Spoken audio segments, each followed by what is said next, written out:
Hi guys, I'm Nymfria and I make weekly FPL content on YouTube. Hi everyone, I'm Kylie, and you can find me chatting FPL on the Three Amigos pod every week. Welcome to the first episode of our new series with Fantasy Football Scout. We're excited to say that this is our first all-female video series with Scouts, so hopefully you all enjoy it.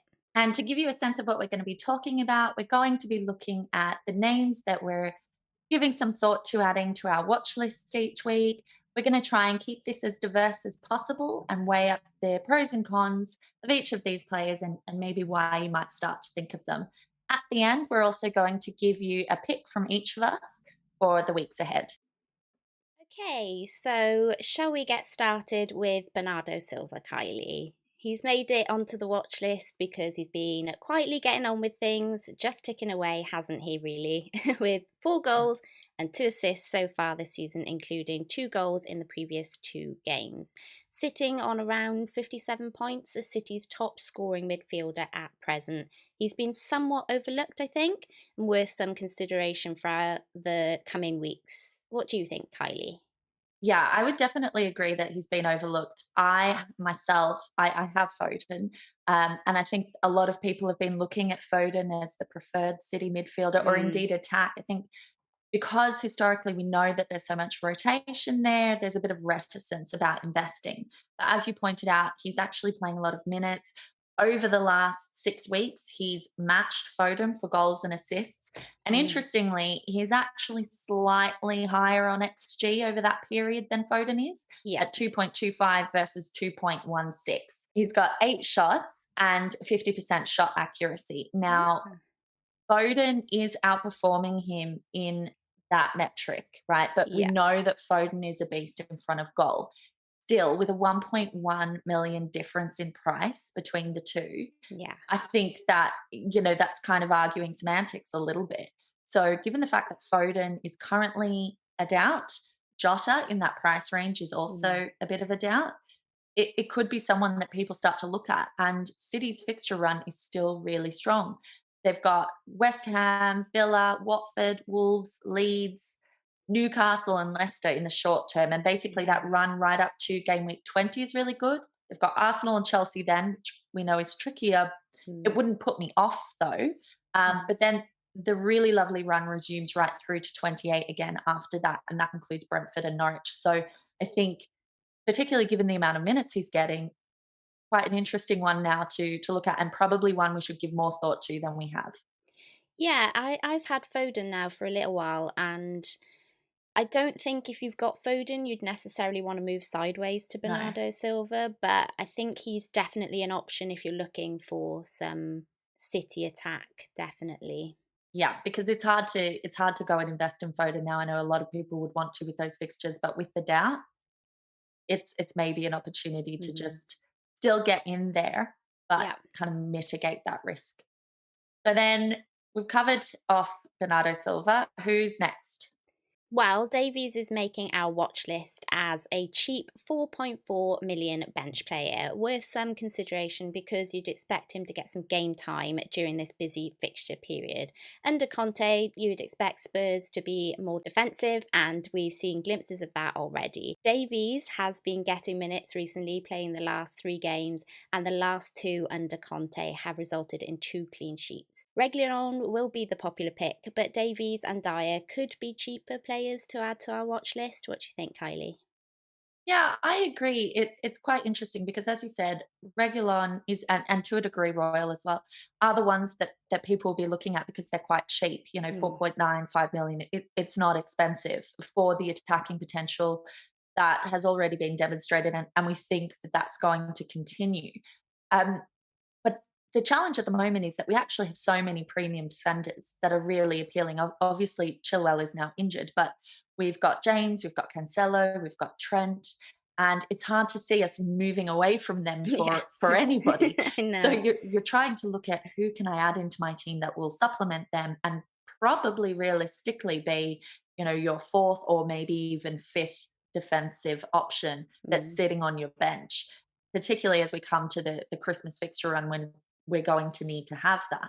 So I'm not sure you want to have a regular on your bench. No. So that's where Davis, and he's interesting because, he's 4.4. So he's really cheap now. He's cheaper than Livramento. And Dyer is obviously only zero point 0.1 more. So they offer the potential there to have someone who is capable, we think, under Conte, of getting you We clean hope. sheets. We hope. Capable of getting you clean sheets, but that you're not really going to be overly stressed about benching. So, Mm. and the fixture run, as we know, is incredible. They've lovely fixtures right up to game week 23 when they play Chelsea. And there's really only one fixture in there, which is game week 18 against Liverpool that you wouldn't be particularly enamored with. So he looks a good shout for the festive season. And I think even though he's only played 3 game weeks, we're going to see that continue.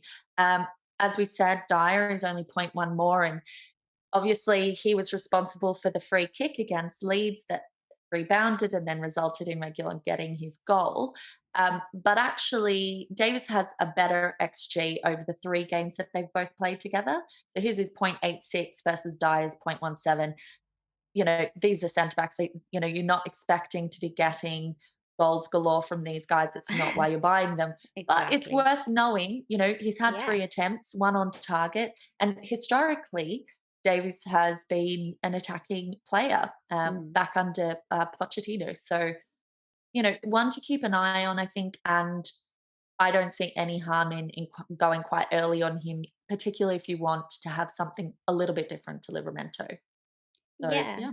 And the defenders this season have just been mad, haven't they? The Crazy. points we're getting from them is just I mean, I wish ridiculous. we could have 7, and I would never say this because I usually am not Wowzers. one to go heavy at the back. But honestly, just forego strikers or midfielders and just have a whole load of them. You know, they're scoring more goals than the strikers at the moment. So why not? Yeah, yeah, exactly. And actually, speaking of strikers, we do have one in our 3rd pick. Yep. We have Dennis, and he's a tough one because his minutes have been mixed this season, but you can't argue with 4 goals and 5 assists for 5.3 million, can you really? I mean, it's really good. I think he's worthy of our watch list because of his price alone, really, and may well be worth a punt from about game week 16 onwards. There's a little bit of caution here because we have the African Cup of Nations coming up. That said, it is rumoured that he may not be called up, as he hasn't been called up under the current manager for some time. I think it was like 2019 or something like that, because of his attitude. So depending on if they keep the same manager, he may not even go, and he has some lovely fixtures leading up to that anyway. Kylie, it's worth placing him and Josh King on our watch list, isn't it? It definitely is. And to your point, I think the appeal with Dennis is largely driven by the price. He's zero point 0.3 cheaper than Josh King. It's not a huge amount, but when you're talking about probably your cheapest forward, that could be considerable, especially as people are maybe investing slightly more in their bench just to deal with some of the uncertainties coming up. As you said, Christmas, we've also got African Cup of Nations. So having a little bit of depth on the bench is good. And maybe Josh King is a little rich for you. He is the option that does have better goal threat of the 2 of them. So you are paying for that, and you're paying for the better minutes that he's had. Interestingly, with Dennis, despite the fact that his goal threat hasn't been quite as impressive statistically, he's obviously still scored 4 goals. So Yeah. he's doing really well in that score in reduced minutes. He does have the better assist potential of the 2 of them. Hmm. Over the last 6 weeks, right? And bear in mind, he's only started 4 of those, and he appeared in 1 of them. Hmm. He has created 8 chances, 3 of them big chances, and he has 4 assists versus Mm. King's 0. So I think even though maybe he feels slightly riskier. Mm. I just think at 5.3, you can't go too far wrong. The fixtures aren't great short term, as you alluded to. They've got Leicester, not too bad, but then they've got Chelsea and City, Yeah. not great. But yeah, from 16 onwards, they've Brentford, they've Burnley, they've Crystal Palace, and they've Wolves. So there's definitely opportunity there to potentially get one of them in and do well. And I think the main caveat I would say is that people have seen them haul unexpectedly. They have definitely outperformed what we'd have thought, particularly given that Watford haven't been massively impressive or consistent. And I think as long as people are buying them and they're managing their expectations, they're not going to get a haul every week. They've demonstrated they're capable of it though, which is something that's Yeah. really encouraging. And they've done it several times. So I think buy them, or have them on your watch list, Hmm. whichever it is, but don't expect, a hat trick every week because Yeah. 5.3, pretty cheap. Yeah, they're good bench fodder, really, aren't they, at that sort of price? And third striker, as you say, it just kind of works. He's ticking away nicely. He's not going to get all the minutes, but, for your watch list, he's definitely worth sticking it on there for the festive period, just based on those fixtures alone. And yeah, you can wait on news then about the African Cup of Nations, I think. Yeah, Okay. definitely. We're going to have a quick look at the Fantasy Football Scout watch list. And you can find this on the first page of the website. It covers all of the positions and takes into account current form, favourable fixtures, and so on. What's standing out for you on this week's Scout watch list, Kylie? I think the thing that's interesting is that despite James's amazing run of form, I mean, this is with double digits, but it's so beyond double digits that doesn't quite capture it. He's still actually not in first place. Trent is, and Trent obviously done incredibly well the last couple of weeks as well. And I just wonder if that's to do with sort of perceived nailedness, maybe that kind of gives him the edge. Fixtures as well. Liverpool do have a nice run of fixtures. And the other thing that feels kind of crazy is that Cancelo is in third place, which seems so low for someone that Yeah, has been phenomenal. But absolutely. I think what it demonstrates there is that we have these three that feel relatively untouchable. Hmm. So for anybody of those three to sit in third is kind of feeling like it doesn't reflect the quality of them, but they're all so strong. And this is, we've mentioned it earlier in this recording, but also other people will have mentioned it on pods and on Twitter. We've been highly rewarded with valuable premium defenders, and none of them look like stopping anytime soon. So I find it hard to imagine deviating from them. Yeah, I mean, I completely agree. It's just crazy, really, to see Cancelo down there. But, I think James and Trent have just been pushing the mark most weeks as well. So it's those three entirely, you can see why they're at the top of the watch list. And do go and check that out, guys, if you want to see, more on the goalkeepers, midfielders, and strikers. Okay, then we'll move on. It's time for our watch list picks, Kylie. And I'll go first with my pick of Rico Henry this week. Now, you won't be looking at Henry for his clean sheets, as he's only had 3 all season, and the last was in game week 5, believe it or not. However, it's all about attacking defenders this season, and for 4.5 million, Henry could be a cheap way into the defensive attacking returns, I feel. He's had 2 goals in the last 2 games, and Brentford still have some tasty fixtures ahead in the likes of Leeds and Watford. Now, I know we're all a bit, as we said earlier, stacked in defence at the moment with premium players and Livramento. Obviously, you could be considering Spurs' defence too. Henry could be worth keeping in mind for injury replacements and benchmarkers, given he's cheap, and that's why he's been added to my watch list. Who are you adding, Kylie? So I don't think my pick will be a huge surprise to people, as he really is one of the form options. But he's still being relatively ignored in favour of other similarly priced people. So it's Maxwell Cornet. He's been running amok for Burnley since joining them earlier in the season, and that's despite having some staggered minutes early on. However, we have seen him starting to consistently get decent minutes and get over 60 minutes, which is really the key marker that we want to see. Um, and he's got 5 goals so far.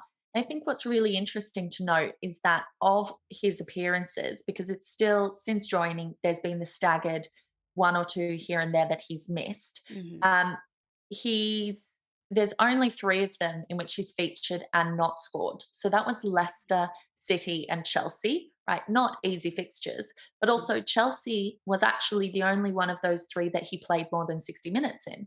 So when he's getting the minutes, he's getting the goals. His fixtures are decent, if not glorious, up until 23, but that's okay. There's some really good ones in there, and there's some that could go either way. They do kind of take a bit of a turn from 23. Mm. And I think the key thing to notice, and maybe this is part of what's slightly putting some number crunches off, is that his shot accuracy is currently 85.7, which is obscene. And he has an XG of 0.85. So he, with his 5 goals, has massively overperformed that. And in fact, that XG is over the last, I think, 5 weeks, 6 weeks. So he'd scored 4 goals in that period. So he's hugely overperformed that XG. And we can obviously see that that's in part because the minimal shots he's had have been on target and have largely been in the net.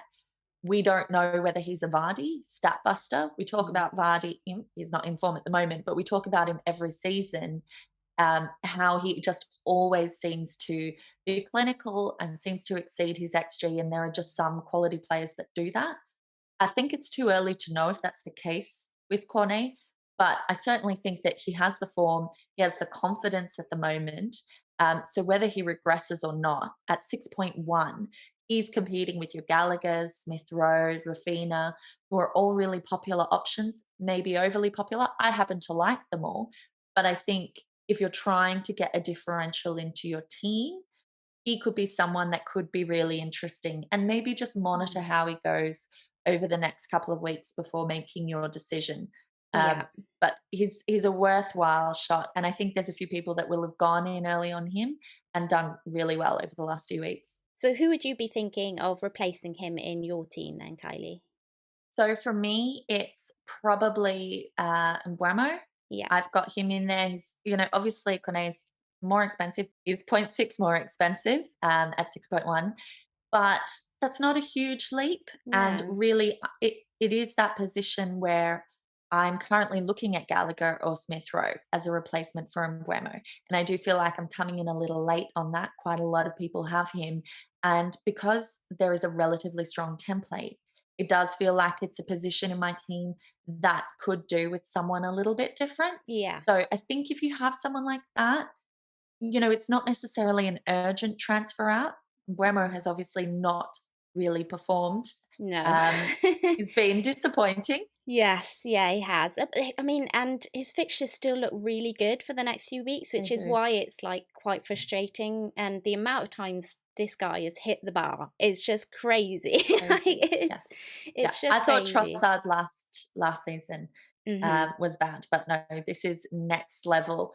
If you got fantasy points for hitting the post, we'd all have done really, really well in the last while. Absolutely. What I would say is, though, I wouldn't be looking at him in for a Smith Rowe or a Gallagher as a replacement. I would more look at it as if you are thinking about bringing one of those guys in, maybe he's the alternative that you go for, because those guys are still performing really well. Agreed. It's just that he's a viable alternative.